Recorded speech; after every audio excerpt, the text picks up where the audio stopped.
Hello, listeners. Thanks for tuning in again this week. I am excited for today's guest, as I am with every guest. Is it my phone? Shit.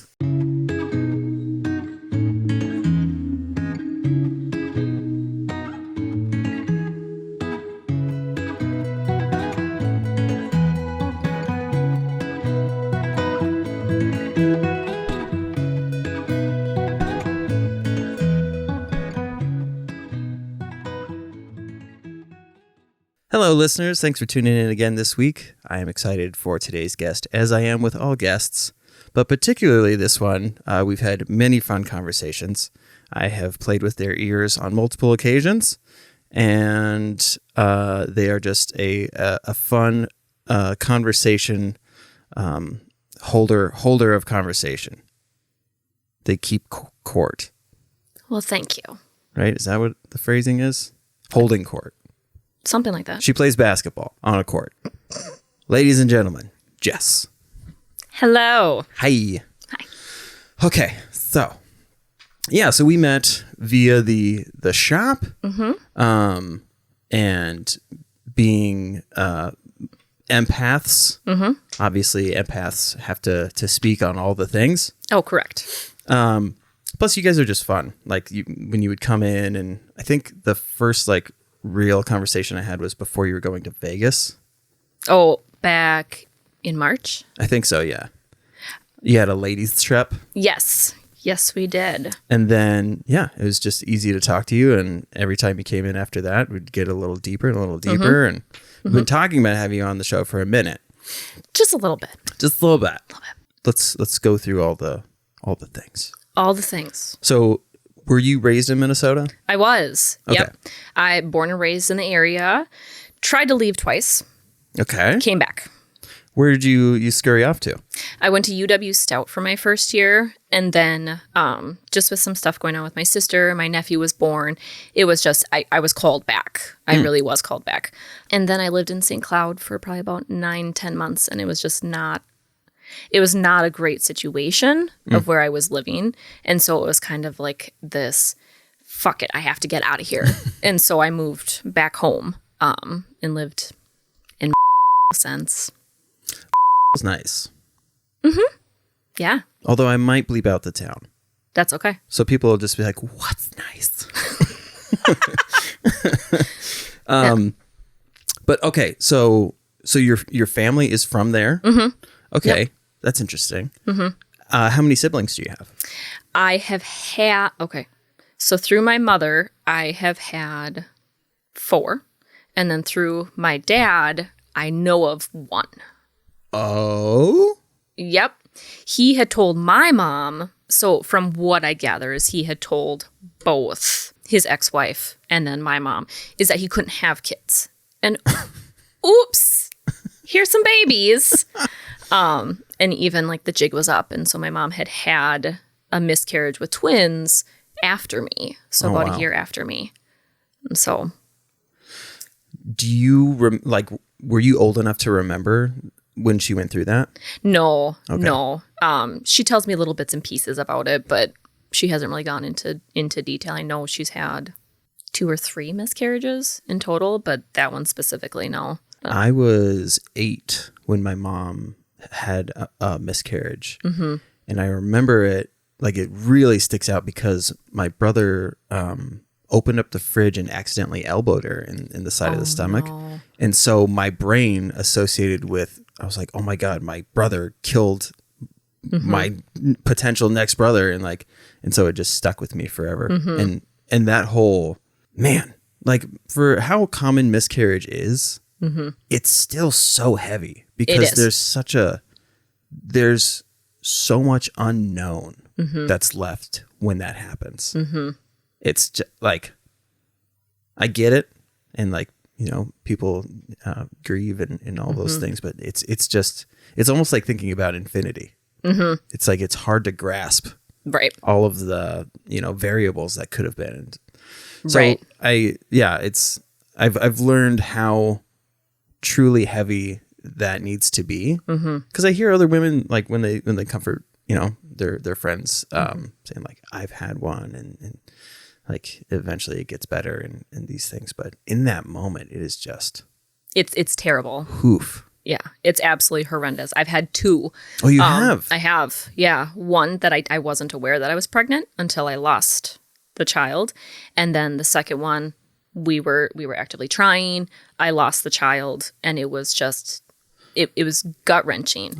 And there's still like that, you kind of keep to a bubble. Like you hear of these women saying like, I've been through it, I promise it gets better, this will happen and this will happen. But there is so much uncertainty, especially when there's multiples, because clearly there's something going on. And so the possibility of I might not ever have children, it's heavy. It's really heavy. And there's still that like, I did something wrong. Like there's still, even though we can logically say science is proven, sometimes embryos just don't make it. Like it's just not the right one. But it's still that like, I did something wrong. My body failed. I wasn't able to carry this child. And it's really heavy. And then I went after my second one, I had heard of a woman who had like 8 of them because she was a coworker of one of my friends. Oh, an actual not the Octomom? No, not Octomom. No, she gave birth to all those 8 children. But she had a lot of loss, and she just had this like, okay, well, it's in God's plan. I'm like, why the fuck don't I have any of that like positivity? Like it'll happen when it happens. Like I'm not a super religious person, so I'm not going to be like, it's in God's plan. But I think it's because we know too much. Right. The curse of knowledge is like, right. Yeah, sorry. No, I am that type of person where like I research something to death because knowledge is power in my head. And then I know too much. And then it's like, okay, well, with each one, that means it's less and less and less % chance I'm going to be able to carry a child and I'm never going to have kids. And then I'm gone. I'm gone. And then my husband has to try to reel me back in. And did you do this? Because I see that, or I've heard this a lot, which is post miscarriage, you see some teenager who's pregnant, or you have an example of somebody who sucks as a mom, or is going to suck as a mom. You find out that they're pregnant and you're like, this fucker gets to have a baby? Like, why? Oh, I had a complete meltdown in the middle of a store because of that. Oh, man. Complete meltdown. I walked out. I walked like to a Caribou down the road. I called my mom. I said, please come pick me up. Like left my husband with the group of people we were with. Like, no, I can't do this. I can't be here. So, oh yeah, no, for sure. And then I've had several discussions with other women that I know that have had a lot of miscarriage where it's like, you can look at that teenager wrong and boom, pregnant, like no issues. And you get very resentful, and it's nothing that anyone does wrong. Like they're not getting pregnant to hurt you. It's just, It feels like a personal attack because I failed.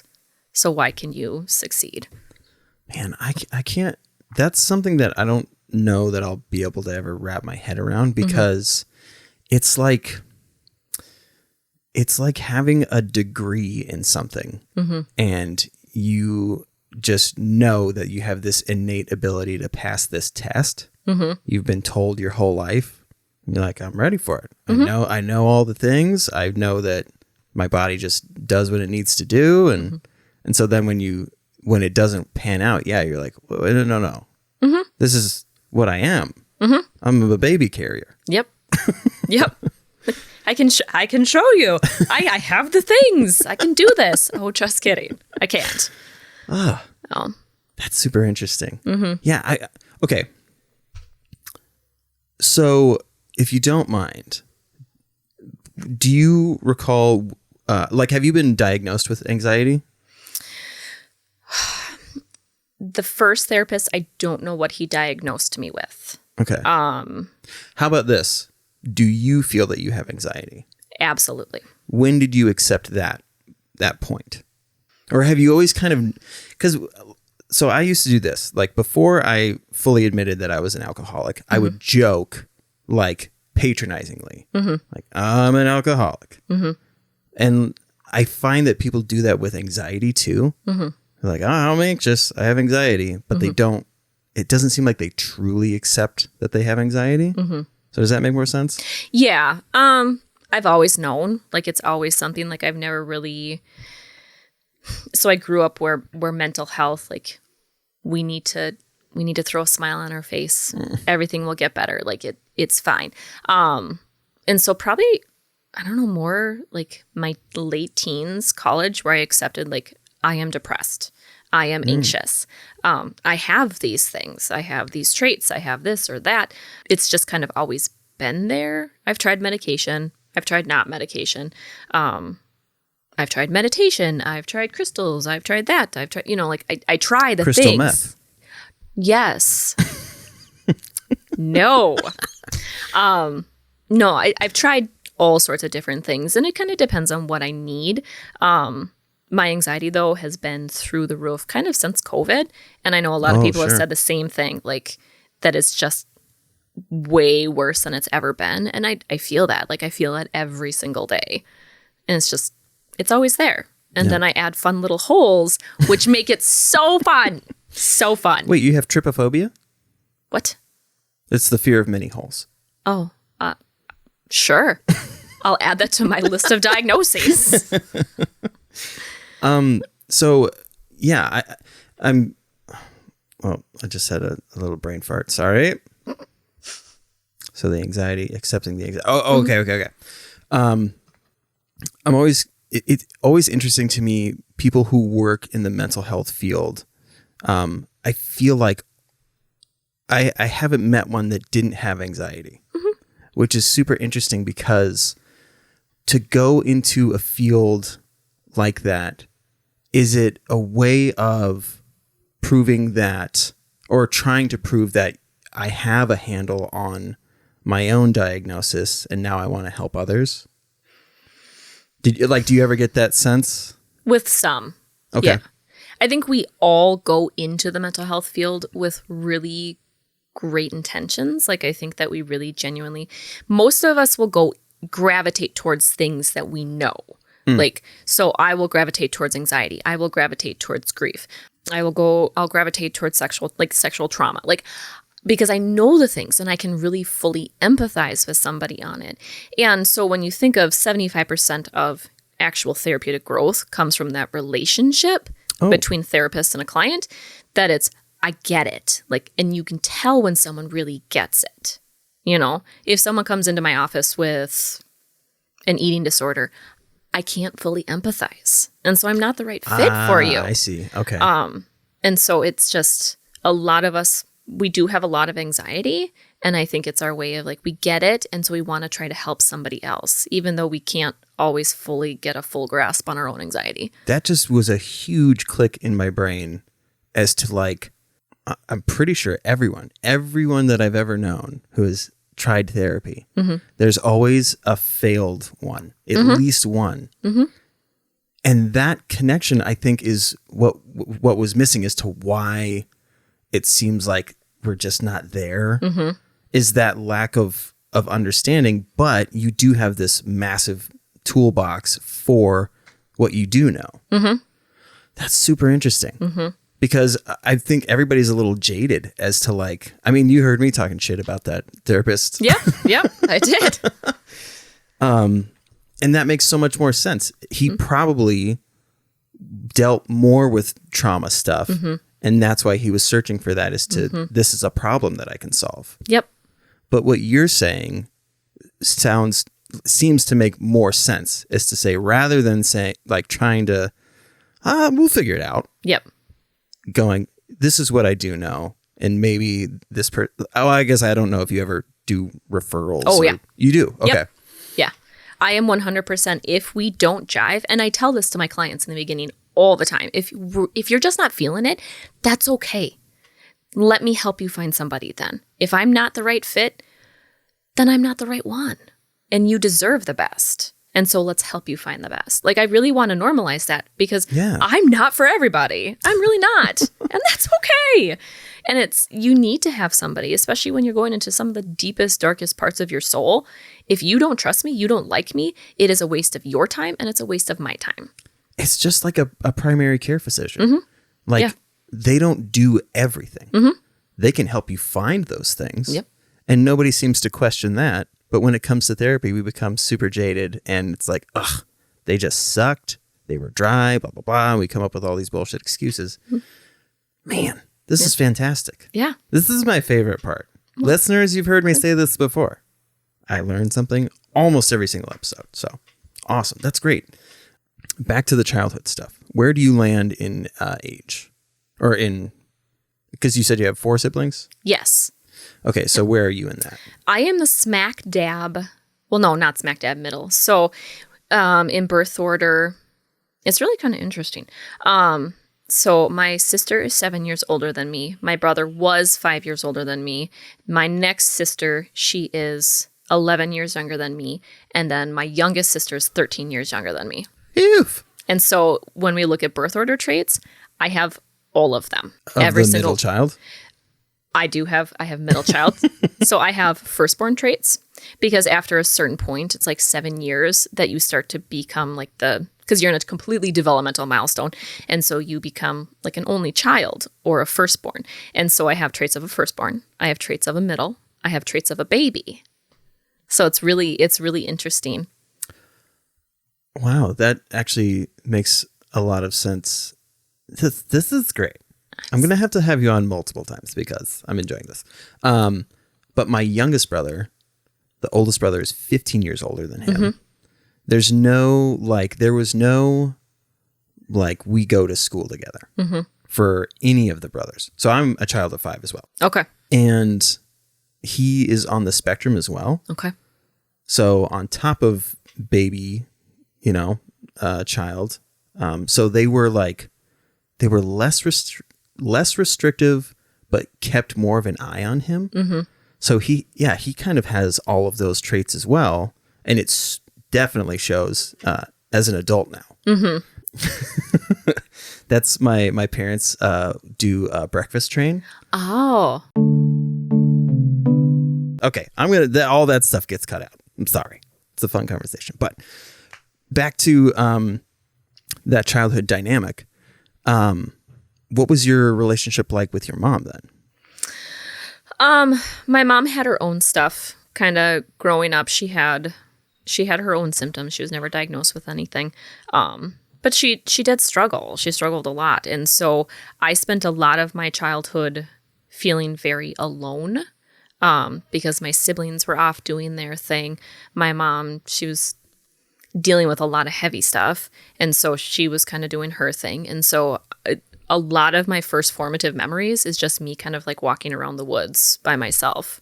Yeah. Is that how you became a Wiccan? Yes. I thought so. I made actually more like Blair Witch Project. I'd make little stick figures out there. No, which was really actually funny because I broke my arm falling like 2 feet out of a tree. Oh my God. So I would walk around the woods, but I had a strict rule of you cannot climb any trees. And so I would stare at all these trees like, I want to climb these trees. I want to climb them. And then I did once, and then it was just that intense guilt. Like, oh my God, I broke it. Yeah, no. You're a very interesting individual because you have these like type A traits. Mm-hmm. Oh, for sure. But do you have ADD? I have diagnosed myself, but I also have a lot of trauma. And so anxiety, trauma, they can look very similar to ADD, ADHD. Because you have a very fun, I never use this phrase, aura. Thank you. And a lot of times like type A are a little more closed off. Mm-hmm. So it's interesting to see like these set of rules that you have. Mm-hmm. But I also would imagine like you're the type of person who like you're in movies when they're on a tour at the museum, you grab your friend's hand and you're like, let's go over here. He's not looking. And then you go and you look at some other shit. Yes. And I would have intense anxiety about doing it because like, oh my God, if I get caught, I'm going to get kicked out. Yeah. Like I'm a very extroverted introvert and it's... and I'm a chameleon, so it's like I definitely feed off of people a lot. Like my mirror neurons go crazy around other people. Wait, what was that phrase? Mirror neurons. What is that? So we all have them. So I used to explain it like when we get together with people, like we're constantly swapping. keep hitting that. Sorry. It's fine. We keep we're constantly swapping chemicals. And so we will tend to then mirror what what someone else is thinking, what other behaviors are. And so a lot of mental health therapists, our mirror neurons are very strong. So maybe it's empath, mirror neurons, whatever. But the term mirror neurons is so whatever chemicals the other person's brain is releasing, I almost tend to take that on. Wow. And so if my client is just freaking exhausted, I will literally start to do the head bob. Or if they're just kind of all over the place, like space cadets, it'll just all of a sudden oh, oh, sorry. And it becomes a running joke. You were really spacey today. Yeah, I could tell, just a joke between the two of us because mine are so strong. And so when I get with people that are very happy and upbeat, I am that person. But if I have somebody who's really fucking pissed off, I get kind of more reserved and more just turn inwards. Interesting. Because those are chemicals that you don't necessarily know don't know what to do with those. Anger, I just don't do well with anger. I've had a lot of anger. Maybe I didn't phrase that right. So in the case of that mirror neurons thing, there's a toll booth where your neurons see it and then they go, oh yeah, we know this one. Get on in here. But then when there's rage or racism or weird shit like that, toll booth's no. You got to go back to Long Island. You can't come over here. And even with that, it's kind of sometimes, it is go back to Long Island. But in the context of racism, sexism, stuff like that, then it almost seems like my rage magnifies because one, it goes against my ethics. And two, then it's I'm picking up on your rage and I'm fucking pissed off too. Oh, I see. Okay. I see. This makes sense. Yes. Yeah. We're kind of all over the place because I have ADHD. So so this is why this is going to go really well and we're going to need multiple episodes. That's usually why I say that. Yeah. Okay. But sometimes when things are able to be articulated properly, I just go with it. So as long as it makes sense, I'm fine with kind of jumping all over the place. But back to the childhood stuff. Did you feel a sense of responsibility to step up in certain areas then? Yes. And I felt a lot of responsibility to just kind of be the quiet one, to kind of stay out of the way. More of the responsibility. I always desperately wanted to make my mom proud. And when I couldn't reach that, it was a huge blow because I couldn't reach it. And then even when I did reach it, if I didn't get a certain feedback, certain response, whatever, it still felt like that huge blow, I didn't do enough. Oh. And so I very vividly remember hitting the A honor roll because I was told all along, you need to be on the A honor roll. You need to be on the A honor roll. I got on the A honor roll. Oh, good. Do it again. Okay. What did your mom do for work? She was a stay-at-home mom. Oh. Yep. Okay. I feel like there is how do I explain this?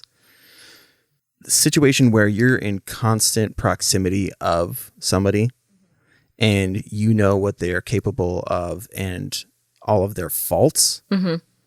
When they achieve something, it's what do you want, a cookie?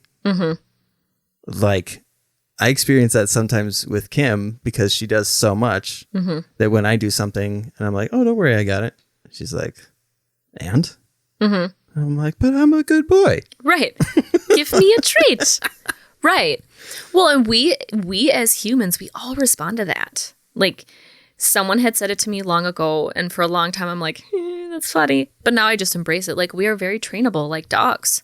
We love that reinforcement. So, if I sit pretty, are you going to put a treat on my nose? Perfect. I'll do it again. And yeah, I mean, we fill on that. We really do. Did your mom try to push all of you in certain careers? Did she think that everybody should do this, or was it more just whatever you're going to do, stick to it and be the best at it? It was more like that. Like Okay. she really, because for a long time I wanted to be a fashion designer. How that went in a completely different direction, I don't know. But she really embraced that. So graduate, go to college, get your degree, and go be a fashion designer. Do the best that you can. And so that's, that was so in my head for a long time. Like the number one thing she stressed is you're going to go to college and you're going to get a degree, which I think was partly from her, because she got pregnant really young. She got married and pregnant really young. Oh. And so she wasn't, then all she knew was being a mom. And so that was her thing, is like, you go to college, you get your degree. And so my sister had dropped out right before her semester. My brother, I think he even dropped out after like one semester and didn't go back. And so it was then kind of like, oh, okay, I have to do it. I have to be that person, and I'm going to do it. Damn it. And so I did. I graduated with my college degree and I was all excited. And it actually then coincided with my brother going back into jail. And so Whoa. Jail? My brother was in and out of jail multiple times. We'll have to talk about that in a second. Okay. Continue. But so I graduated, I got my degree, I walked across the stage, I did all the things, and I walk out and I don't see them. I'm like, where are they? And I call and they're like, oh, we're on our way home, because she had to go be available to talk to him if he needed to talk. If he needed to talk? He would call her every day. Okay. So when he was in prison, when he was in jail, he would call her every day. It's so frustrating because my brain goes one-time event, multiple chances for this one. I can't wrap my head around folks who are able to do that. I mean, was she like kinder to him? Like, did it seem like she gave him more attention? She did give him more attention. I learned very young to be independent. Okay. And so I'm kind of a spitfire. I'm independent. I do my own thing. You know that. Mm-hmm. And so it was very much, I don't know if I gave off the impression I didn't need her or what. And he definitely needed her. And so she went to the person who needed her the most, which as a mom now, like, I logically get, but there's still that wound. There's still that hurt, that like, why not me? Why not me? I wonder if, like, how we were talking about that whole, you were born with a degree in carrying life. I wonder if stay-at-home mom, this is what she's here for. And so her career path said, this is where the attention goes. This is how we succeed as a family, is making sure that everybody is good. I know she's fine because she makes her own toast. She paints her toenails. She falls out of trees. 2 feet. So that's really interesting. Yeah. I mean, this part is always interesting. Like, when you start to have more achievements as an adult, were they recognized at all? Like, or did she relate to you? You know what I mean? Because, like, yes, after my brother passed away, she did. Our relationship changed after he had passed away. And so when I went to grad school, because even that whole process, that was super quick between the time that I'm like, I'm going to go to grad school, and when I started was a month. And so along that process, she was really helpful. She helped walk me through how to apply for loans. She was really encouraging. She cheered me on. And she celebrated that I was going on and I was doing this on my own. And so when I did graduate, like, it was a thing. And I told her I don't want a grad party or anything like that. Like, it's a master's. I've already had a grad party. I don't need anything else. But, and becoming a mom, she really celebrated that because she knew I worked so hard to be a mom. It was something I so desperately wanted. So I think once my healing started, is when I was able to kind of see things from her side, that's when she felt the connection more and she was able to reciprocate. Okay. But in the meantime, there was a lot of anger. There was a lot of resentment. There was a lot of, like, I don't need you from me. Which, I mean, as human beings, like, if someone rejects us, we're going to not want to gravitate towards them. Was she privy to kind of the, I love you. That's my dad, and we have a healthy relationship. That's wonderful. I'm so glad for you. We all deserve healthy relationships. Shit, what was I going to say? Oh, was she privy to, like, any of the, like, mental struggles that you were going through? Yes. Yep. Yep. And I was often told to put a smile on my face. Pretend happy. She didn't have the correct words for it, I think, because if we start our day off with 3 positive or things we're grateful for, like, we can change our brain. Like, we can change the whole functioning, right? Yep. So I think that was just her way of trying to give that type of suggestions. But in the same time, she had that therapist like you had. She had the bullshit therapist or the one that just didn't jive with her. And so she didn't have a lot of great experience with mental health. And so in my teen years, I had attempted suicide. And so she tried doing therapy with me, or she had brought me to therapy and it just wasn't working. She tried therapy with or like having him go to therapy a couple times. Edit that out. Yeah, no, that's funny because as soon as you said the name, I was like, yep. So she tried therapy with him, or having him go to therapy, having him go rehab. And it just, several times she did get attacked by different therapists, like verbal attacking. And so she was anti-therapy. So she knew of my struggles. She knew of my trauma history, but it was, I don't know. Okay. As much as I love diving into why I think parents of our generation, because you're 30? 35. Oh, we're the same age. Yeah. Yeah. So I know exactly then. Mm-hmm. There's a generation of women who were, let me take one journey back. Mm-hmm. So their parents went through bullshit, misogyny, sexism, assaults, catcalling, like all of the things. And we're just taught to look forward, keep moving. Mm-hmm.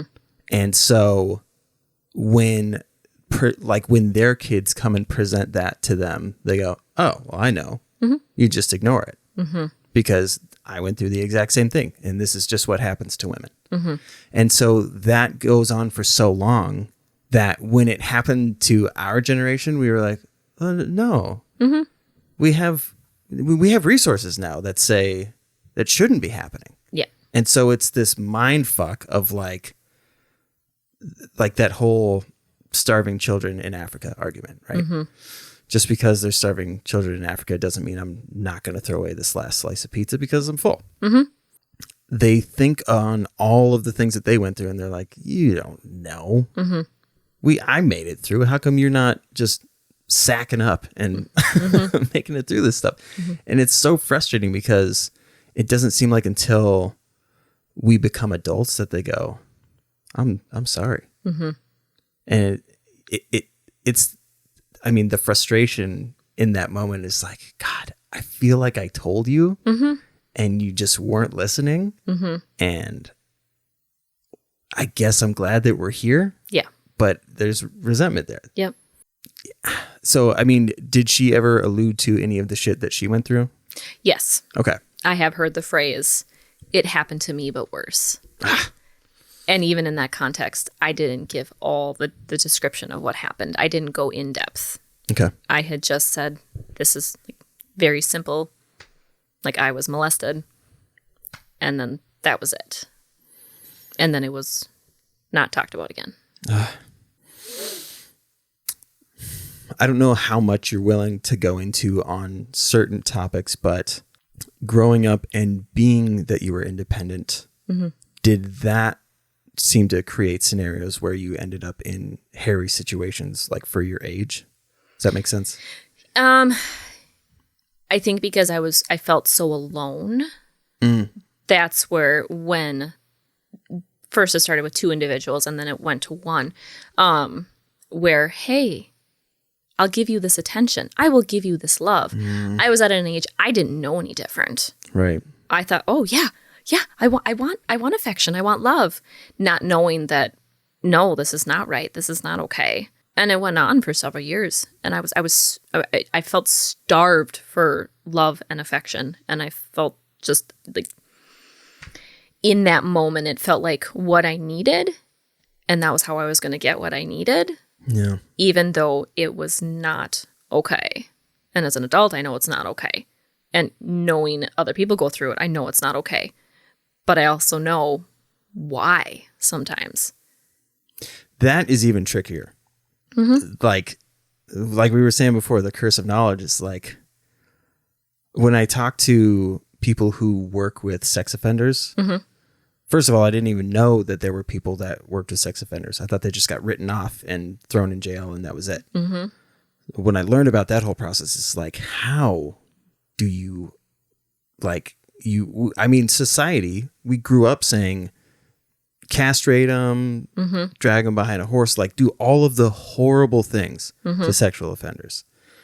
So how do you then try to find these not necessarily redeemable qualities, but like qualities where you can go, okay, I understand, and try to help them beyond, because they have a life afterwards. Right.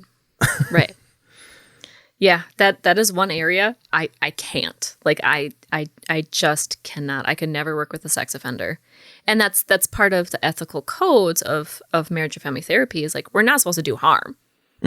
Like non-malfeasance, we're not supposed to do harm. We're not supposed to do, like hurt people unintentionally. And I know going into that session, I can't promise that I wouldn't, not like physically harm them, but I can promise that I wouldn't. Oh, I just said this the other day. I'm a weak little boy, but man, when it comes to like mental pain, I can do some damage.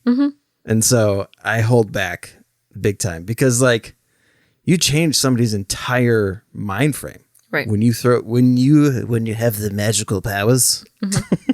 Like when you randomly just say, 'cause you suck. I don't know. I feel like I do wonder where, because I have this perception that everyone knows my intentions. And so I'm allowed to fuck with everybody. Yeah. But sometimes at the end of the day, I'm like, what if I had made that joke and they didn't receive it? I'm lucky that like it works out, but I am paranoid about that one time where someone's going to be like, the one time. You really think I suck? Yeah. But yeah, that's a funny point, because yeah, I think about that a lot. But I can't stop, because, well, you are in the field where you should give people shit. It's just for those who are the receiving end, where it's like, what the fuck just happened?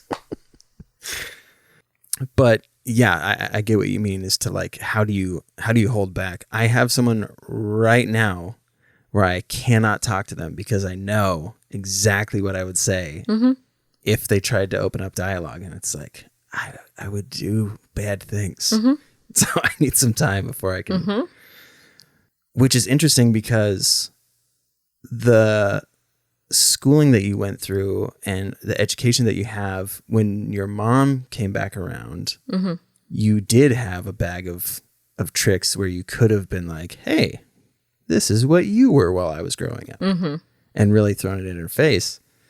Like, did you find yourself like trying to restrain yourself or like hold back on certain conversations? Yeah. Just because I didn't want to hurt her. I still feel it's very much like, it's not an eye for an eye type of situation. Right.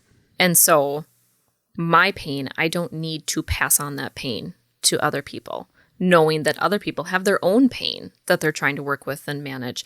And so it was a lot of work that I went through, even like with my own therapy in grad school, they have you do didactic, which is a fancy word for therapy. Oh, okay. And so I did didactic, individual and group didactic, and like really, really honed in on it. And about 2020 is when I finally started to fully flip of like, I can empathize with her. Interesting. I can see this. Just it took a lot of work. It took a lot of time to release that resentment. But when I finally got to that point where like, okay, I can understand. I don't agree with how things would go. I don't always agree with everything that she decided to do. But you know what? That's not my life. Yeah. I know she loves me. Like, I know that in my heart, she loves me. And she loved me in the way that she best could. Yeah. There's like a million things or trains of thought. But like, first thing that popped into my head is like the difficulty for, I don't know what else to say, but civilians in discerning, accepting something and approving of something, and how they're two different things. But I think because of like the way that society is now, it's like, if you accept it, that means that's your stance. And that means it carries so much weight now that like to try and learn how to accept and understand means you're admitting defeat, and now you're on the bad guy side. On the same coin, it's like those of us who do accept, it's hard to like shed those thoughts of like, I really don't like this person still. And does that make me a bad person because I'm saying I accepted this thing, but am I actually over it, or am I? Does that make sense? Like, right. Well, and there's even the whole like accepting versus like full blown forgiveness and moving forward. It's the whole concept of I can forgive, but I can't forget. You know, I can accept, but maybe I don't forgive. You know, we all fall in some sort of continuum, especially if someone does us wrong, of where we are with all of that. Like, okay, I can accept that this happened. You know, the whole concept, DBT concept of radical acceptance. Like, I understand it happened and I'm going to accept it. I don't like it, but I'm going to accept it because this is a reality. But there's still more work to do in this area of it, you know? Yeah. When you were going through school and you're starting to learn about certain things, were there like triggers in your studies that would kind of put you aback? Because it's always interesting learning about our own like frailties and things and going, oh my God, this is why I feel this way, or this is why this person was able to do this to me. Do you remember like being in like I don't know if you're in a dorm or whatever, but like studying and going, oh fuck. I've had several of those moments, including this morning. But yep, no, I very vividly remember it because I was because Adler Graduate School, it used to do things differently. It's more kind of mainstream now, but it used to do things differently. So like class 2, it was lifestyle assessment. And so I was sitting with someone who actually ended up being in the same town as me. And we were on the front steps of Adler. I'm looking right at, used to be Water Park of America. And the question of, have you ever been abused? And in parentheses, verbal, emotional, or sexual. It's like, well, let's fucking do this. Okay. I got to give you an accurate assessment. And like right then is where like it really started, like that whole process of healing from that. Because I would tell people here and there, but it was so deep, tight. Like I'm Shrek, I'm an onion. And so it takes people a long time to get to that layer. But I'm like, if I'm going to make the most of it, if I'm really going to heal, if I actually think I'm going to fucking help somebody, I need to do my own shit. And so that's, starting right even then. And then my master's paper, because they don't call it a thesis anymore, at least in Adler, does race affect resiliency in childhood sexual abuse? And even reading different cultures and how they would possibly respond to this. Interesting. And it was very much like, okay, so I can understand, because we in America are more individualistic. I can get why it was an individual problem. It was an us problem, not let's all group together to work on this. I can understand why, why my protective factors were the way they were. So maybe I didn't necessarily feel safe in my family, but I found another family. Like I found my friend family, and that boosted my resilience. It was a lot of really eye-opening things for me. And I felt very healed for a while. And then having kids, and that always brings out a whole can of worms of, oh shit, my childhood trauma's not gone. Because now I have to expect these little humans to, like, I'm expected to be this perfect parent for these little humans that are going to test my buttons every day. But yeah, that happened to me in treatment. I've told the story on here a million times, but like as I'm going through stuff, so we would see like 4 or 5 counselors throughout the day, a therapist and a psychiatrist. So one that would do assessments, and then one that would prescribe stuff. And when I'm with the therapist, he's asking about my childhood and things. And he's like, did you experience anything traumatic? And I was like, I don't think so. Then I started thinking, I'm like, I guess I've told people about this time when I was 6 years old and I watched my best friend have sex with his cousin. It like never goes away in my brain. And then I was like, oh my God, this is why I was addicted to porn, because in this shed, he was like using these magazines as like a reading manual. And then I'm like, what if that happened to my kid? I can't imagine a 6-year-old. And so I just spiraled. And but like, so it can be so brutal, those discoveries. Yep. Or it can be this like, okay.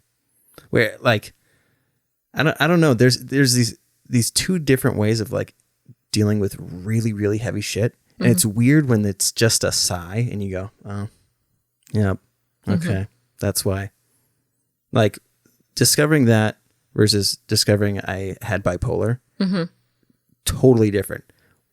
And I think one like is something that I actually have to actively work on.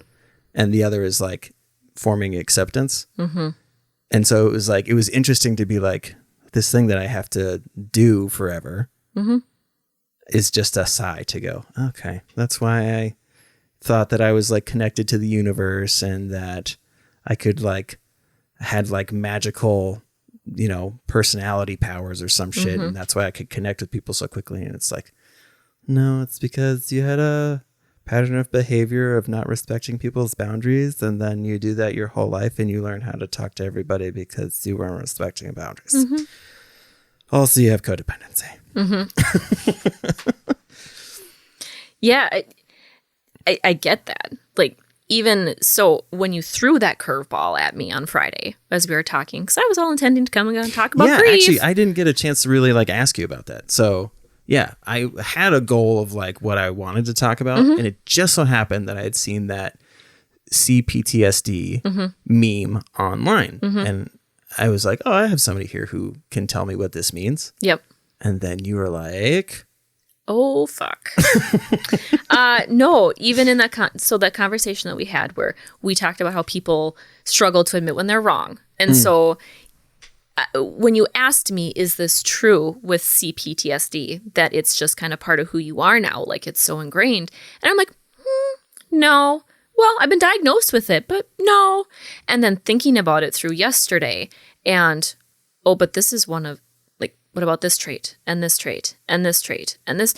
And so it's like, I was wrong in that moment. Interesting. And then even because I wanted to be prepared, because I was prepared for a whole different conversation. And it's like, okay, but like those moments where whatever it is that's out there that throws it in your face, like, hey, you get to fucking work on this today. It was one of those moments like, okay, I get to work on my diagnosis today. I wanted to be prepared. And so even reading through kind of the differences with complex post-traumatic stress disorder, because that's what CPTSD is versus post-traumatic stress disorder, it's like, oh shit, oh shit, oh shit. Like it was a series of oh shit. And even when I was thinking yesterday of a topic I was going to bring up of just like, I have a great group of people that I've surrounded myself with, but I think I will always feel alone. Like, I think that's just kind of a part of who I am. I've accepted it. I've learned to kind of work with it when it pops up. And then as I pull this up, one of them is just like a constant feeling of alone. It's like, oh, okay. That's where that comes from. I get it. That makes sense. And so, like, the classic form of diagnosing this, I if I'm understanding correctly, was multiple exposure over time. Yeah. So with complex PTSD, it is, I can pull up the whole definition here. It's a proposed, so it's not in the DSM-5. So the DSM is the Diagnostic Service Manual. All of us therapists use it. Okay. To have insurance pay for things, we have to have a code. Okay. And so this big fat book that was written by a handful of people, which is supposed to represent every therapist out there. I have my own qualms about the DSM. And so this is not in the DSM. It is a proposed because it is so prevalent. Because most people don't just have one traumatic event. It's a series of events. And so we have these personality traits that come out of them. But it's not a personality disorder. It's a different ballgame, right? So it is complex trauma is ongoing or repeated interpersonal trauma where the victim is traumatized in captivity. I don't know why they use that specific term because it's not just in captivity, where there is no perceived way to escape. I wonder if that includes like perceived like captivity. I would assume so. I wish she would have, or that person would have put perceived though. I'm a stickler on words. Whole reason why we have to use alleged before abuse if it's not proven. Well, and I mean, that's people try to get out of their diagnosis by saying, I don't have that exact thing. And so it's like, well, it's up for interpretation too. Like, but please continue. Yeah. So ongoing child abuse is captivity abuse because the child cannot escape. Domestic violence is another one. Symptoms endured by complex trauma survivors are outside of the list symptoms within the uncomplicated PTSD diagnostic criteria. And so it's the impact of complex trauma is very different to a one-time or short-lived trauma. The effect of repeated ongoing trauma caused by people changes the brain and also changes the survivor at a core level. It changes the way survivors view the world, the other people, and themselves in profound ways. That is interesting. So it's not considered a personality disorder? No. It's very interesting. It's under the PTSD umbrella. Because I could see how, because now in thinking of like the way, the trajectory of my life, there's, I don't know, it's weird. It's a series of what would be perceived as traumatic events, but they don't feel like it. And I always feel weird about that because it's like, am I waiting for something to hit me and then go? Because I have multiple suicide attempts. I've been, on adult mental health unit twice. Like all of these things have happened, but my brain just goes to, this is now material that I have or knowledge that I have to be able to assist others, rather than being like, I haven't talked to anybody about it. Like not like on a professional level, which is always like do as I say, not as I do kind of thing. Oh yeah. Your special rules. I have my own special rules. It's okay. I say it very endearingly. But I tell people that therapy is important and like the reason why people in therapy are important and the reason why they're booked out for months on end is because we don't have the tools to be able to completely understand what it is that we're going through. And we definitely don't, especially in the Midwest, I think, we definitely don't know how to create proper coping mechanisms. What? You don't say. So, I mean, with the things that I've been through and the interactions that I have had with therapists and psychiatrists and things, my brain always goes to like, I relate to somebody, I trauma bond with somebody, and they're like talking, and there's this sense of relief I can tell, because they're like, finally somebody understands. But the mistake being that they think that they can just come and tell me all of the things that they did wrong, and I'm not going to go, well, how come you're not doing this? Hey, are you still taking your medication? Are you talking to anybody? You recognize that you have the issue. How come you're going back and just ignoring the fact that you know this thing about yourself? And then they get all butthurt and they're like, just wanted a trauma bond again. I don't want to deal with my issues. Why would we actually deal with them? So, I mean, yeah, it's really interesting. So now that I think about it, were you able to catalog the amount of traumatic events that you went through? When I went through EMDR, I had the whole list. My therapist loved me. I would come in like with my journal, like, okay, these are the traumas and do, and these are my coping skills and do. And she's like, whoa. Just put it down. But I have gone through kind of like the list of traumas that I've gone through. And it's just, I get asked a lot if I even talk about a few of them. People are like, how are you normal? Well, I'm not. And I don't know. Because it's just as you're going through it. And like with each individual case, like I register it for what it is. But when I lay it all out there, it's just like, God damn. Like it's intense. It's intense to think about. And that's why I have to be an onion, because then I can deal with one layer at a time. Oh, interesting. Because normally when I hear people throw that analogy out there, it feels more like in a sense of like I'm closing or I'm shutting people out and I'm not letting them have these things. But when you describe it that way, that actually makes more sense, because it's almost like having security checks. Yep. Really interesting. Yeah. In EMDR, it would definitely like, and we would joke within the whole therapy, like, oh, I've reached my layer, because my brain would let me get so far, and then it would stop. Like, it would just stop processing. Like, okay.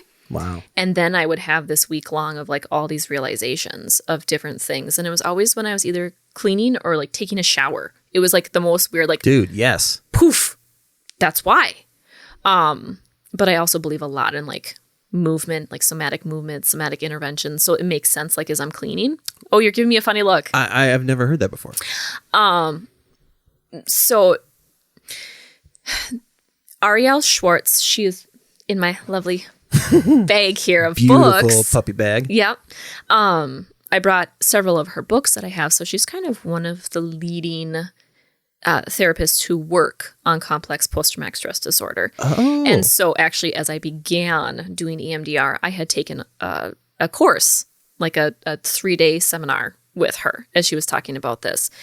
And so, love Ray Wade. As she was talking, she gave the analogy of, well, first I'll start off with, so we as children, we know what we need to do. That's why you see kids thrown on the floor, slamming around. They're having a big emotion and they're physically processing it, right? Oh.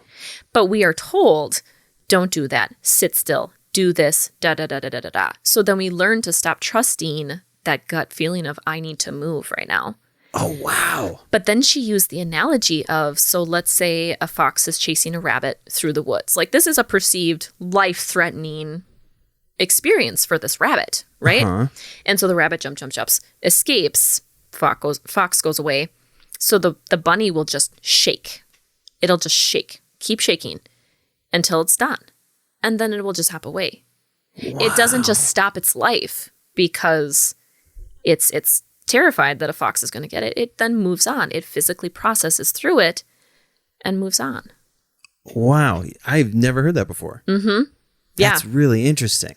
So, I mean, it was one of those light bulb moments. So, like, cleaning, that makes sense. My body's telling me to move. So I'm going to move. and I'm going to move in ways that make sense to me. And then bing, bing, bing, bing. Okay. Life understood. Wow. Mm-hmm. Oh, man, that makes so much freaking sense. Mm-hmm. And is so applicable to so many people that are like that whole million thoughts a second just happened to me. And oh, wow. I like that a lot. And that's why it makes sense why exercise works so well. Yeah, because our body is moving. Doesn't work for everybody. I get that, but it does work well. Yeah. Wow. That's super interesting. Arielle Schwartz. Arielle Schwartz. I can jot down her name for you if you're going to check out any of her books. Well, the nice thing about this being recorded is that I already have documented. Oh, yeah. You can listen to my voicing over and over and over again. Arielle Schwartz. Arielle Schwartz. Arielle Schwartz. Yeah. Where were we going with this? Processing through stuff. Oh, cataloging and all of those things. Mm-hmm. It's interesting when you were talking about, you have those moments in the shower where you're like, yeesh. Mm-hmm. Like people like us are perceived as like happy, outgoing, got it together.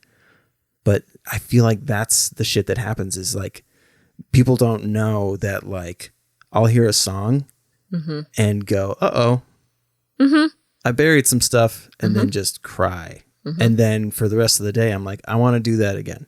Right. I want to go and like, I will say at times, like I need a cry because I've dealt with so much heavy shit and just like, I don't know if it's because of all the other stuff I've been through where I go, yeah, this is just, we're going to do this now and make sure that this person's okay and blah, blah, blah, blah, blah, and not focus on myself at all. And then my brain is like, hey, you're a sad boy. You need to go do sad boy things. Yeah. I've told a couple of people, but like, I don't know if it's a coping mechanism necessarily, but it's a massive form of release for me where I go and seek out like happy, sad stuff to provoke tears to come out. And then it's like this release for my body. Does that make sense? Yeah. Oh yeah. When you know it, you need to let it out. Otherwise you're just going to be a fucking mess no matter what, just angry, bitter, whatever. And so you find your triggers that's going to make you finally release. I'm going to watch a best of compilation of America's Got Talent, all the golden buzzers. Oh, yes. I'm going to watch P.S. I Love You. Oh, interesting. Oh, yeah, that one fucking wrecks me every time. Or Titanic. Kim just rewatched Titanic not too long ago. That's really funny. Seriously, she needs to fill out the application to be one of my new best friends. It's just an instant accept. I told her. I was like...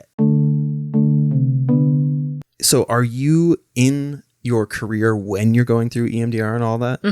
How do you like separate what you know from what you need? Does that make sense? Yeah. Because it feels like it's an easy way to shut somebody off or like, I don't know, like I know this. I already know this. Don't do that. Because I want to do X, Y, Z. So like, how do you stop yourself from trying to control those things? The therapist tells you to shut the fuck up and listen to them. That was said to me a few times. I mean, there is that piece of trauma, like the hypervigilance that comes with trauma. Like I need to control all these different aspects. And so I'm going in here, like I'm a marriage and family therapist too. Like I know why you're telling me to do this. I know why you're telling me to do that. I know all these things, but I'm coming to you for a heavy hitter. Because the regular things that we talk about, it's not working as well anymore. I got to a certain point, they're not working. Like I literally have been, and it was a really bad time when I went into EMDR, like my world just literally like imploded. Like it's not working. And so I need something heavier. I need a bigger hitter. More than EMDR? No, more than like the standard talk therapy. Oh, okay. I thought you were looking for like some Area 51 shit on. No. If aliens could fix me, please, that'd be great. And so it was very much a like, you don't have control right now. You need to just let me do my thing. And okay. And so there was a huge part of it where I had to let go. which really was complex, which that one, number one, deep fear of trust. So trust is a huge thing for me. It's like, okay, I have to trust that you are going to take care of me. This is hard. And there was a lot of roadblocks. It took like 6 months with one memory alone because it was just like I kept blocking it. And it was just there was one session where they sat me down and they're like, so do you really want to get better? Fuck you. Of course I do. Wow. Well, you're clearly like still preventing yourself. Like, do you 100% feel you're ready? Fuck off. And then so I'm like, okay, what part of this memory am I not going to? And there was very much a part of that memory that I was completely blocking. And so it was like okay, I have to do this. Okay. I don't know why I like associate hypnosis with EMDR so much, but maybe because that's how they do it portrayed in movies. It's like they lay down and you're walking through a hallway, you open a door and there's a memory. What do you see? Like, is it like that? Or no, not at all. I've done hypnotherapy. Oh. And that it's not like that. It's just very peaceful. Like, it's really nice. Okay. And it was always prefaced like, your brain will not take in information that you don't want. So I can't tell you to exercise 5 times a week if you don't want to exercise 5 times a week. It doesn't work like that. You're cognizant through the whole thing. It's just, you're just relaxed. Okay. EMDR, the specific form that this person had used was with tappers. So it's like little electrodes, I guess, or like little pads that gently vibrate in an alternating pattern. And so you do close your eyes. You can keep them open if you want, but you close your eyes and you picture the memory. You picture the cognition that comes with it. So in that specific memory, God, I can't even remember because I processed through it. Like I am bad or I am unlovable or something like that. Okay. And so with utilizing the tappers, you monitor where you feel the sensations within your body and watch them as they kind of progress through you. And once you get to a point where that memory is not really affecting you anymore, that's when you start implementing a positive cognition. What do you want to think about that memory? And then through the tappers vibrating, because what it's doing is it's activating the left and right hemisphere of your brain to work together to reprocess these memories. Oh, wow. I am so glad you're here. Yeah, no. You have all the things that I wanted today. It is amazing. EMDR is amazing. It doesn't work for everybody. Right. And then there's another. These are the two things that I hear with EMDR. Either it's the best thing that's ever happened to me, or it's the worst thing that's ever happened. Nobody's ever like, it was okay. Yeah. It's like these two extremes that I always hear. Right. And there's actually another form. So if EMDR, if someone's like, it did not work for me, I hate it. There is accelerated resolution therapy, which is very similar to EMDR, but a few minor changes, but then it tends to work better. Like with grief, EMDR, no, does not work. ART, or accelerated resolution therapy, does. And so if one doesn't work, the other will, or most likely. I can't use absolutes with that, but... Did you go to a convention or something for ART? No, but I want to. Okay, I really want to. Because that was starting to sound familiar. Okay. Yeah, that's super interesting. Art. I know. And so a lot of people do, like when they talk about it, they say art therapy. And in my brain, I get it so confused with art therapy. Like, look, I made a turkey. Right. I drew a tree with a knot in it, and that talks about my trauma.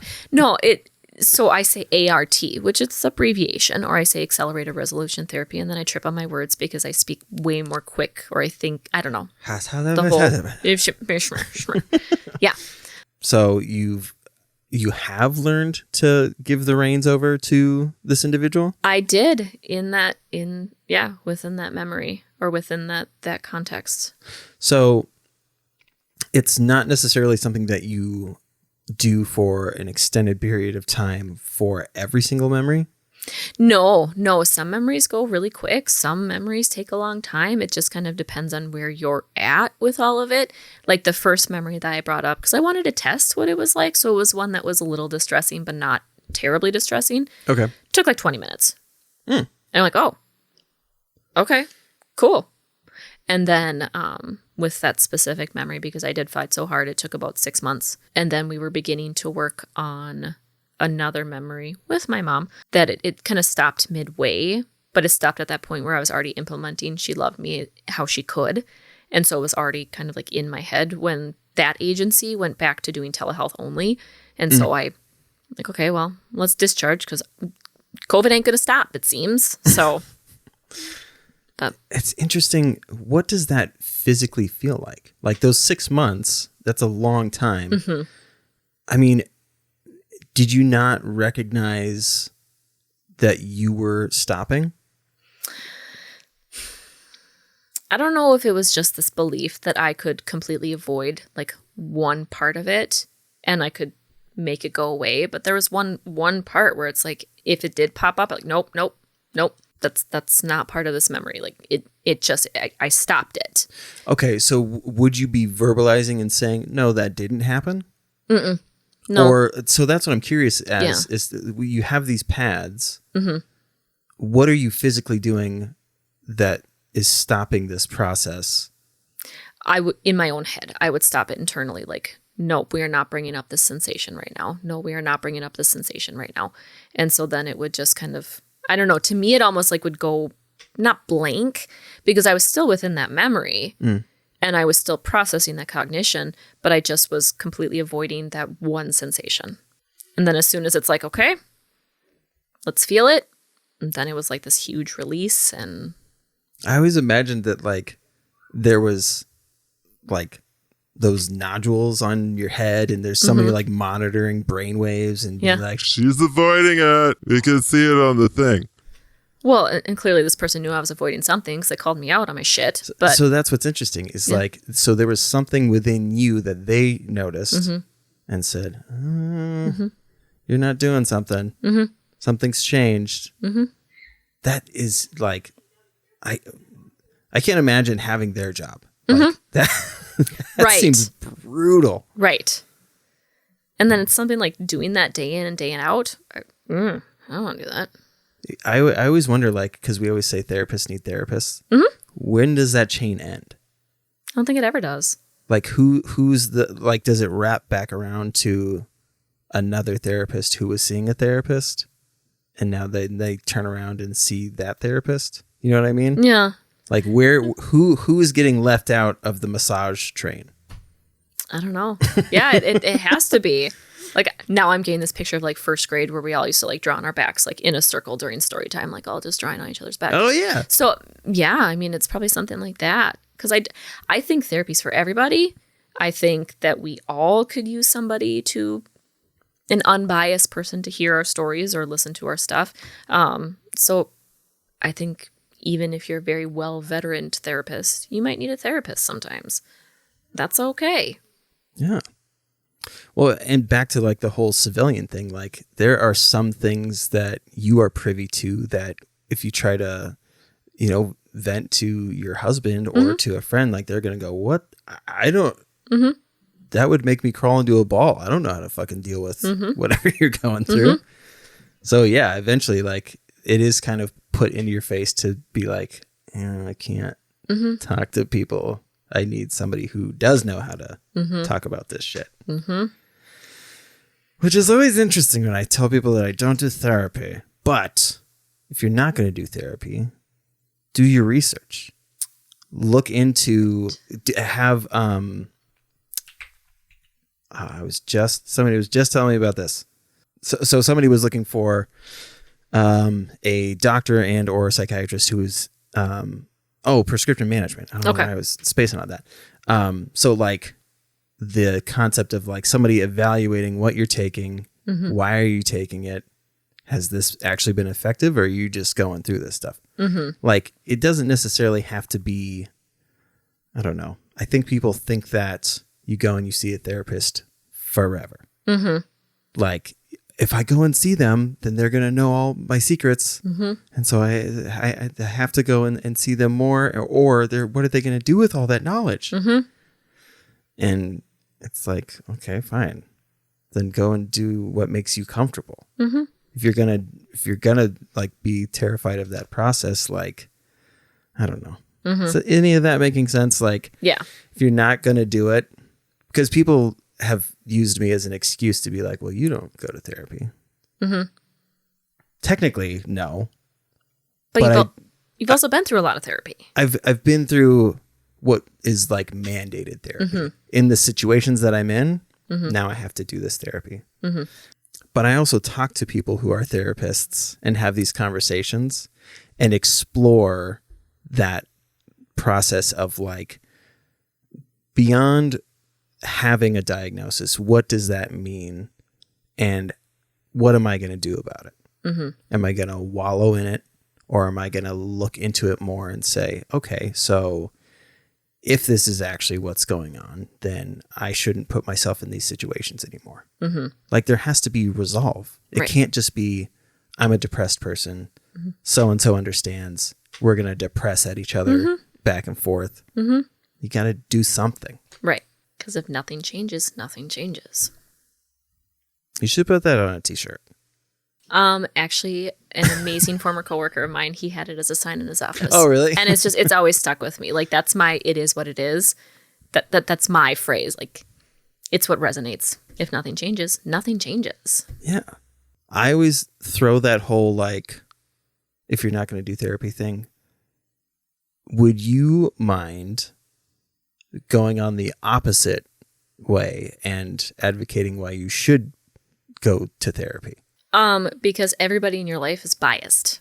Everybody. Oh. And so if you're going to people for advice who are biased, they might not always give it to you straight. They might not point out specific things, or maybe they experience that with you. And so they're also trapped in that mind frame, right? So if you have this unbiased person who does care about you, like, if I hear one more time, like, you only do it for the money, I'm going to not punch somebody in the face. I will not do that. Scream, rip my hair out, whatever. But an unbiased person who cares about you and who wants you to be better, they're going to call you on your shit. They're going to give you other suggestions. They're going to point out different things to you that maybe your biased individuals will not. Because they think that will hurt you. And yeah, I mean, that resonated with me big time. Like, it's an excellent point. I'm dealing with that right now with, like, a situation where I think that people are hearing me and on my side, and then I watch them out and about, and it's like, I thought we were in on this together. How come you're doing that? And it's like that totally, man, that's very good. Yeah. Maybe I should see a therapist. Should I go to BetterHelp? Yeah. And do not say that I told you to go there, because I am not claiming that shit. Where does forgiving yourself land in that journey? Because I know that there's, especially with assault and sexual abuse, like, there's a lot of, like, self-hate.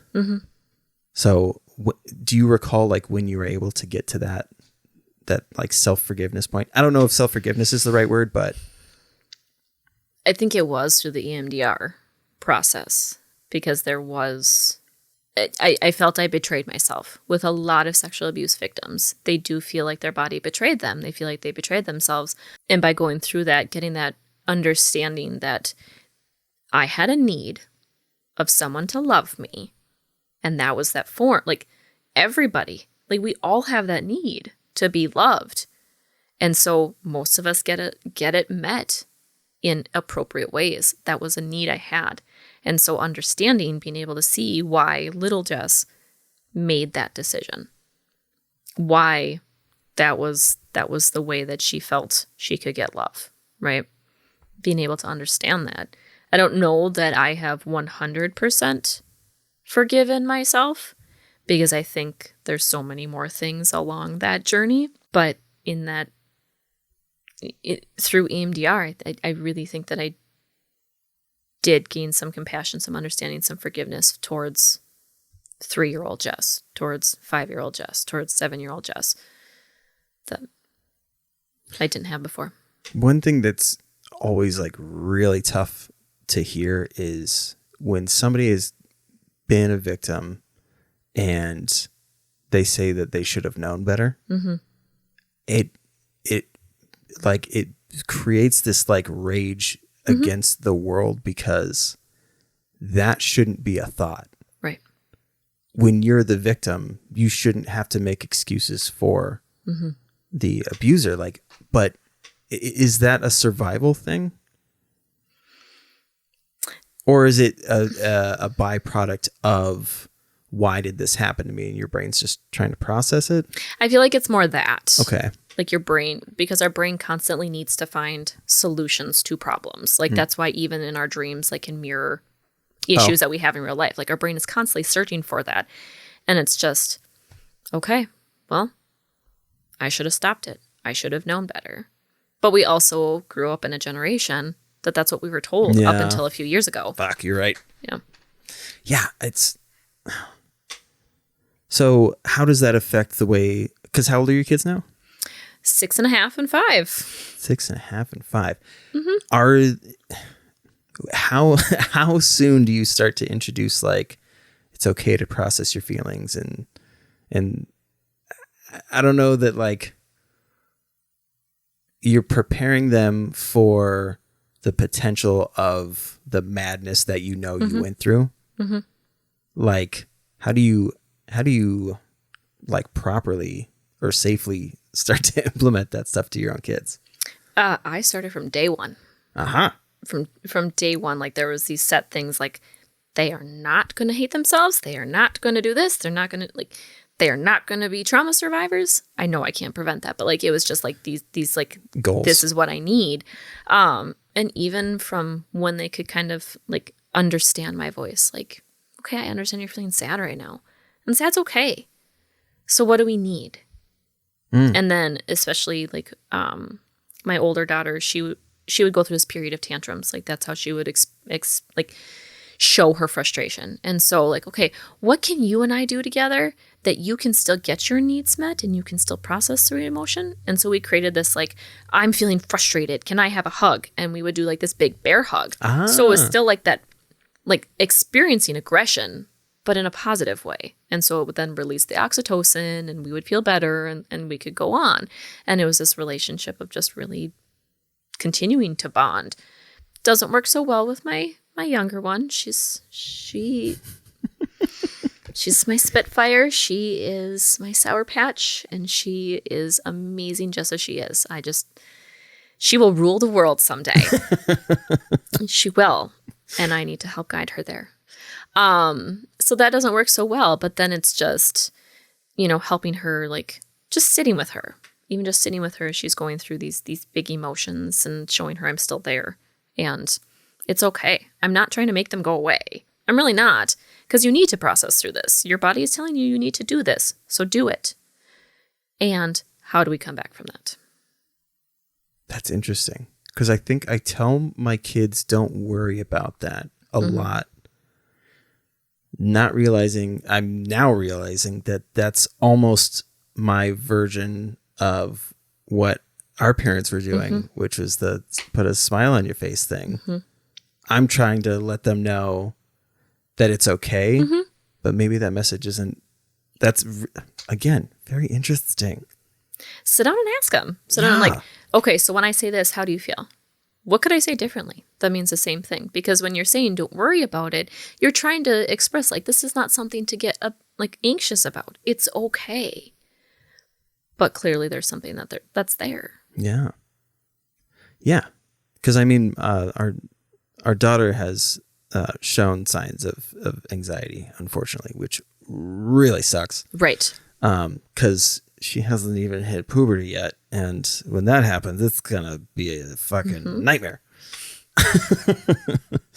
But for as like focused as I've been on my kids, I forget about other kids.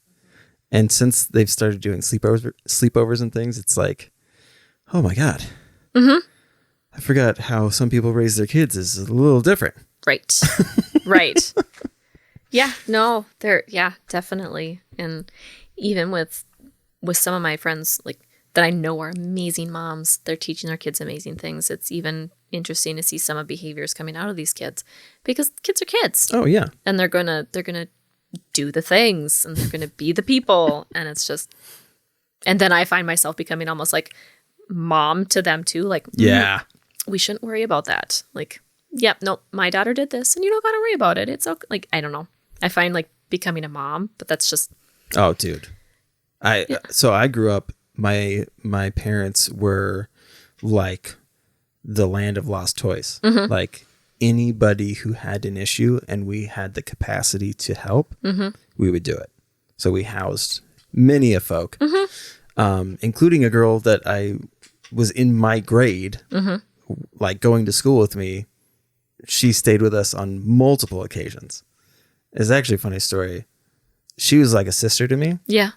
And I came home, pretty sure I was a little high. And she thought that if she claimed my bed, because she would sleep on the couch.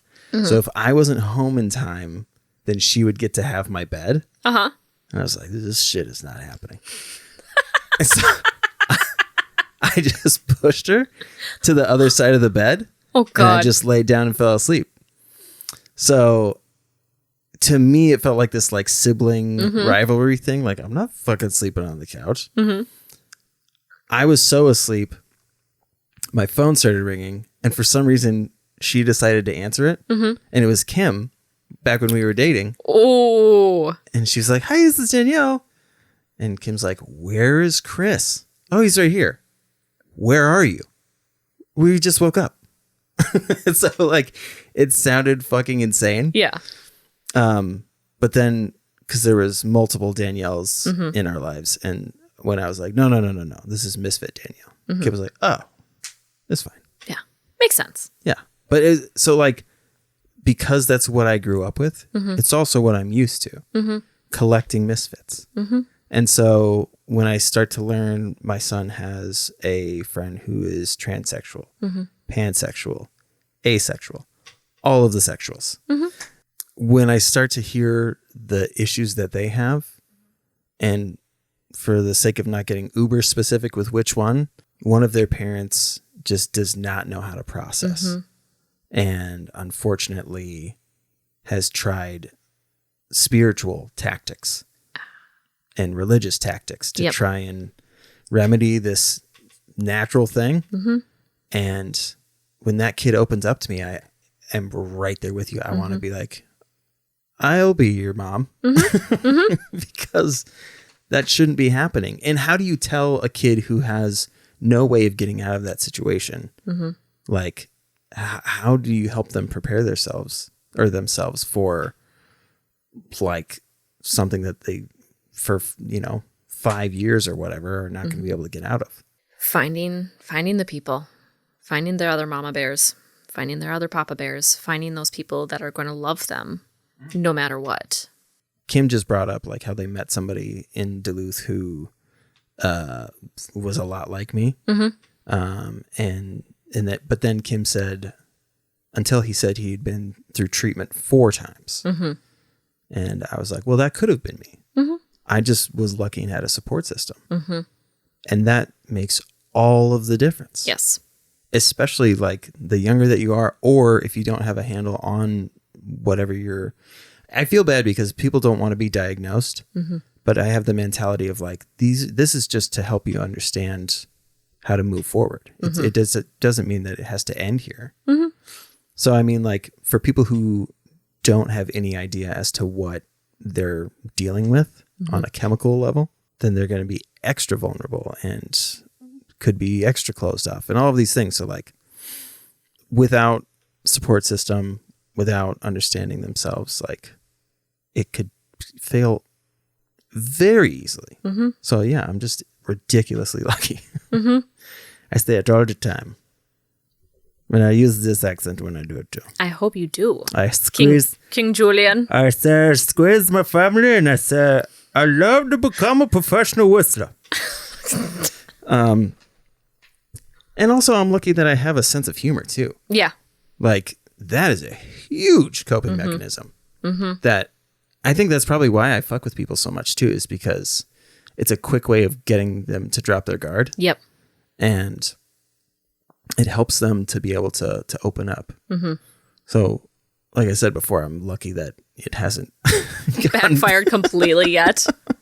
But yeah, I mean, I don't know. There's a bazillion ways to do those things. Mm-hmm. Now, for your coping mechanisms, Yes. what is it that you do? What is it I don't do? Oh, interesting. No. I wonder that because it's like how at the tattoo shop, I have access to all of the tools, Yep. all of the things, Mm-hmm. all of the knowledge. But if I were to try to change a piercing at home, I'm still going to have a hard fucking time. Yep. I need an extra set of hands. Yep. I need my things. Yes. So, So I discovered sewing. oh, that's At right. it like 12, 13. And that has been a huge release for me, like crafting, sewing, doing those things. It's really a very positive process for me, unless if I completely screw up a quilt and put it away for a year and a half, but that's not a good time. But definitely like the crafting, using kind of that creative side of my brain. I've been doing diamond art a lot. What is that? Like diamond dots? Oh. Yeah, but the off-brand versions you call diamond art. Oh, okay. And so I've been doing a lot of that even this morning. Like the morning was going great. The girls were making diamond art of like little bats and stuff like that. And I was working on my big one. And I've been doing a lot of that. It's just kind of mindless. And so I can turn on podcasts and like just do the numbers, right? Yeah. I've been pushing myself to get back into exercise. So I've been walking a lot. Walking's a really good outlet, especially when I talk about somatic interventions. Clearly, I need to process since I keep getting smacked in the face with my diagnosis. Video games sometimes is a... Really? Yeah. What kind of games do you play? Stardew Valley. It's one of my favorites. I keep hearing about it. I still haven't done it. I need to do it. What? I know. It's been all around me for a year, and I just haven't pulled the trigger. Oh! I am going to okay. play Slime Ranchers 2, though, which is like a game for babies, but I'm a huge baby, so it's going to be great. But please continue. I played a lot, or I beat Graveyard Keeper, which is, it's like Stardew Valley, but kind of like where you have to run a graveyard. So you bury people, you burn them, you try to do stuff around. Yeah, no. See, now that sounds sick. That sounds more my speed. It was a great game, but it was also hard as shit. Oh, really? Yeah, because like you could get so far and then you would have to wait like this really long time to be able to achieve the next thing. And it was just like, there was plenty of times where I'm like on Google, like, how the fuck do I do this? But I enjoyed it. I had a lot of fun with it. Rune Factory, I'm huge into, so I don't like just Harvest Moon. I like when they have like where you can go kind of fight things or you have like these missions. So Rune Factory, which is created by the same people who did Harvest Moon. Okay. It is that it's like farming and then you go and fight monsters. So I really love that. Yeah. Rune Factory. So, and pretty much, I mean, I haven't played it in a long time, but like anything Lego games, like Lego Harry Potter, God, yeah. Lego Lord of the Rings was the bomb. I just aged myself there right there. Yeah. I mean, it's just kind of, but they all kind of cycle. Like what my main coping skill right now, it's kind of the diamond art and the walking and maybe maybe I might sew. Making gnomes. That's a big one too. I haven't made you a gnome yet. I need to make you a gnome. Well, I mean. Yeah. I've made Buggy. You made them for the shop and they're super sick. Yeah. But you and Kim could have your own gnome. Gnomes everywhere. Well, I don't know about that. Dad joke. Because you suck. But yeah, I might sew this week. I don't know. We'll see. In a moment of like when it just comes on out of nowhere and like you're out in public or you're at a restaurant or something, like do you have like an emergency toolkit of like what you would do? Does that make sense? Yeah. I do a lot of breathing exercises. Okay. So you've been through treatment. Do you know why your body starts naturally sighing when you get angry or like a heightened emotion? I don't. No? That is your body's natural defense to like bring it down. So extra oxygen to the brain slows your brain down. Oh. So that's why you hear a lot of therapists recommending breathing exercises when you're feeling anxious to slow your thoughts down. So I do a lot of that. And if you Google, there are so many different variations of breathing exercises. Some work, some don't. You have to find the right ones. Mine is, I've been doing a lot of the 4-8-7, where you breathe in for 4 seconds, you hold it for 8 seconds, then you breathe out for 7 seconds. That one really does slow me down. I did a lot of square breathing for a while where I'd breathe in for 3, hold for 3, out for 3, hold for 3 in like that square pattern or rhythmic pattern. It's not as effective, but I do a lot of breathing. So I try to get as much oxygen to my brain without passing out. That helps slow it down. That's really interesting. Or I jabber. I jabber a lot. You use some jabbering? I jabber a lot. Yeah. Dude, I jabber on all of the things. That's probably like, I don't know why I'm saying all these things. I want to bring it back because you have many knowledges. Mm-hmm. And if you want to listen back on what I was probably going to talk about, just go listen on some other episodes. I'm sure it'll come up. When it comes to dealing with, or let me rephrase that, assisting families, mm-hmm. How is it that you keep your personal history out of the process of helping individuals? I don't know. They work so hard to train that you keep your stuff out. And so now it's just kind of like a natural switch. Like I don't have to work. And if I do bring any of my stuff in, I go through like this decision tree of, am I doing this for me? Am I doing this for them? Mm. Will it help this relationship or will it cause any undue harm? Like I go through like this decision tree. And if I come to, this is going to benefit them and it's going to help strengthen the relationship, and I leave it at that, then I might do minor self-disclosure. Like, hey, I do understand this emotion right now. This is what I've been through. So when you say this, I can feel it. And I want you to know that you have somebody who's feeling this with you. And how can I help you with this feeling to move forward? And sometimes it can be really like the one instance that like I really think about, it was just like this sigh of relief. Like just, you could visibly see him just,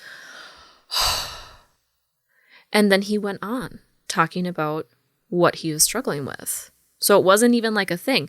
Like he never asked me again anything about my stuff. It wasn't a big deal, but he knew that I was there with him. That I'm feeling it with him. That's something that I'm trying to learn how to do because like I said before, I have issues with boundaries because of codependency, but I am jealous of that aspect because I feel like when you are able to do that, there isn't as much of an attachment and therefore creating that codependency umbilical cord. Because deep down, my codependency, that's exactly what it wants. I want an attachment for life. And because I have so many people passing through now and I can't help myself but try to, if somebody lets on that they are struggling, I'm going to say something. But I want to learn how to do it in a way that, what was the word that you used? Indirect harm or? Undue harm. Undue harm. Yeah. Or unconscious harm or non-malfeasance.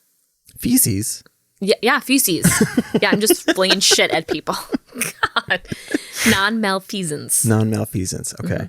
Yeah, I want to try to get a better grip on the way that I share with people and what would, like you were saying, like, am I saying that I went through treatment and all of these things to get a pat on the back from somebody to say, hey, good, congrats on being a sober guy? Or am I doing it because I want them to open up and to feel safer or whatever? Right now, I'm not 100% sure where I'm at on that scale. Yeah. I'm positive that I do both, But obviously I want to do more of one than the other. No. So, how'd you learn how to do it? Practice? Because I know it gets told to you that Yeah. it's safe practices and how you need to operate, but Yeah, it's one of those where before I do any sort of disclosure, I go through those main questions like, what am I doing this for? Why do I have this urge? And sometimes I sit on it. Sometimes I sit on it for a long time until I say something. And sometimes where it's like, no, in this moment, I know it's going to benefit. And so for you, you're not going to necessarily have that luxury because you don't have people like me who come in once a week. You see them one time and they're gone. But there's so many things that I want to ask more questions about, Yep. but you're going to have to come back 3 more times. 3 more. Okay. I think the biggest thing though, like in why I was asking those questions is because it's such a common topic with this particular show, that I don't want to, like I was saying before, like throwing your diagnosis out there just as an excuse so that people leave you alone. I don't want to keep saying that I have codependency and not actively try to create boundaries and fix these things. And so listeners, so it doesn't seem like I'm just a narcissist who wants to keep talking about himself. There's a diagnosis we haven't been talking about? Yeah. Oh. Dude, I'm hilarious. Okay. Is that a hilarious personality disorder? Is that it? No, that's narcissism. Oh, okay. I love myself. You should love yourself. Well, the ironic thing is like the whatever, it's all self-deprecating humor. So it's ironic that like I'm funny, but I'm funny because I'm shitting on myself. So I think that's like my way of trying to say I'm not narcissistic. Yeah. But I think a little bit, probably. I think we all are a little bit. Or if we're not a little bit, we should be a little bit. Yeah. And this is a good way for me to like, I think it actually is kind of for me to do these interviews is because I like to highlight the value of others. And like the reason why, we kept talking, why I kept bringing up the podcast is because I could see the value in what you bring to others and what you perceive as like annoying or whatever. To me, it's another opportunity to have these conversations, another opportunity to remind myself that I want to get her on and have these conversations. So I thought you were yanking my chain. For a long time, I'm like, oh, he's just filling me with bullshit. no, dude, No. I learned a shit ton having you on today. This was awesome. It's funny. Like sometimes I'm excited to edit episodes, but most of the time it's like, ugh, I have to go through 4 hours of Listening to your own voice. yeah, and then going back and forth and chopping and switching angles and Yep. but yeah, I'm excited to go through this again because I'm going to take some notes. Good. Who was it? Arnold Schwarzenegger? Yes. Former governor of California. Totally the You have to love yourself in order to move on. God. That's terrifying. Yes, thank you. Well, thank you so much for doing this. And like I said, you're definitely going to have to come back. Listeners, she's coming back for sure. For sure. And I want to sit and talk with Kim. Yes. Yes. That's going to happen for sure too. Thank you so much for doing this. I really appreciate it. And to the listeners, be well to yourselves.